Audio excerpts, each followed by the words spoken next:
Mengapa harga minyak murah tetapi Pertamina belum turunkan harga? Wajar pertanyaan seperti ini keluar dari banyak sahabat, terutama yang tidak paham dunia oil and gas. Kalau bertanya ke saya yang 25 tahun nasi dan lauknya dunia beginian, maka jawabannya kalau sahabat dengar harus siap-siap hatinya lapang ya.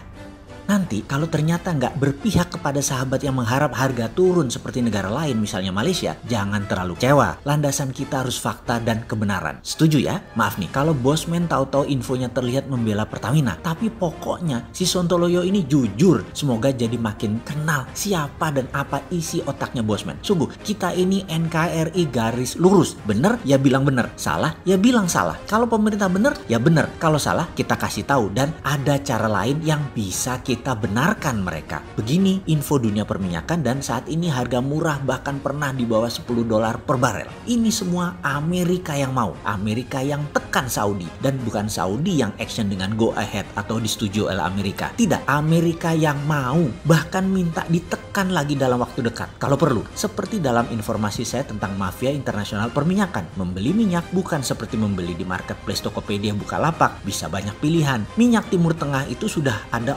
take-nya sudah diambil oleh banyak mafia minyak, terutama kontraktor pertahanannya Amerika seperti BlackRock, Blackwaters, dan ya udah nggak usah saya terangkan lagi siapa itu Blackwater, siapa itu BlackRock dan lain sebagainya. Cek DW di Wikipedia, panjang urusannya kalau diterusin. Sekedar info dunia perminyakan dan gas. Sumur minyak dan gas kalau sudah produksi kecil kemungkinannya bisa shutdown atau dimatikan karena bisa rupture atau rontok dinding sumurnya dari minyak dan gas tadi. Apa efeknya? Tersering gasnya jadi hilang, berpindah, sumber minyak bisa bergeser. Jadi sekali produksi kemungkinan akan terus produksi sampai habis walau ada cara menurunkan produksi tapi tidak shutdown atau memperhentikan produksi. Itu gambling, berjudi. Banyak oil drilling yang nggak mau shutdown di tengah peak produksi. Nggak akan mau. Dunia saat ini industrinya sedang turun rendah hingga 50% dari kapasitas normal. Ini peristiwa seluruh dunia. Belum pernah dalam sejarah modern manusia kapal tanker tidak bisa menurunkan muatannya karena semua tangki storage full di seluruh dunia. Saat ini ada lebih 30.000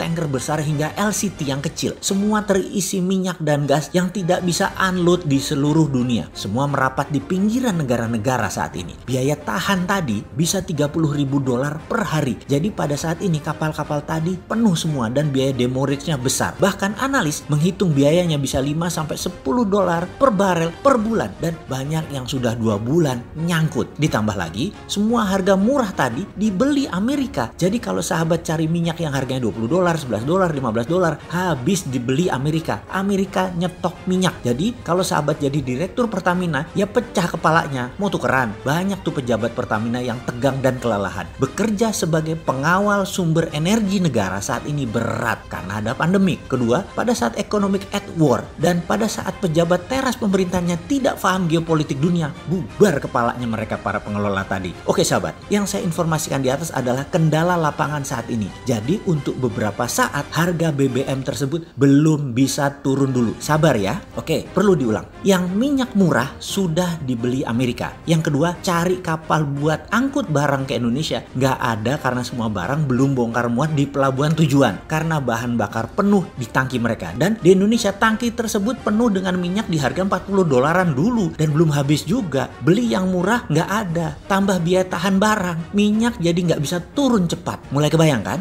Nggak suka ya sama informasi seakan-akan bela pemerintah. Maaf loh, ini adalah fakta. Kita kan bilang kita ini NKRI garis lucu, berpihak ke kebenaran. Lalu kalau usulan printing money, ini nggak salah dan tidak akan menimbulkan inflasi. Ini harus diluruskan. Pertanyaan kunci, cetak duitnya buat apa dulu? Sekali lagi, pertanyaan ini kunci dan dijawab dulu. Buat apa nyetak duitnya? Jangan ngomong nyablak aja, nanti inflasi gitu ya. Nanti kita ketahuan nggak punya ilmu ekonomi, terus teriak-teriak, cetak duit sama dengan inflasi. Kita jelaskan perlahan. Kalau printing money-nya untuk BLT, bantuan langsung tunai, nah ini harus dianco-ancoin kalau dilakukan hal itu. Printing money harus untuk sektor real dan industri produktif. Nggak bisa pakai teori Keynesian mencoba menciptakan kebutuhan dengan menyiram BLT, try to create demand dan pakai printing money itu semua nggak kena. Bukan begitu Ferguson. Dengan guyuran dana bersumber bukan printing money, silahkan kasih BLT. Namun kalau printing money hanya boleh untuk sektor produktif, manufaktur, bahkan untuk perdagangan trading aja nggak boleh. Apalagi create demand untuk BLT, bantuan langsung tunai, untuk konsumtif, ambiar. Mulai paham?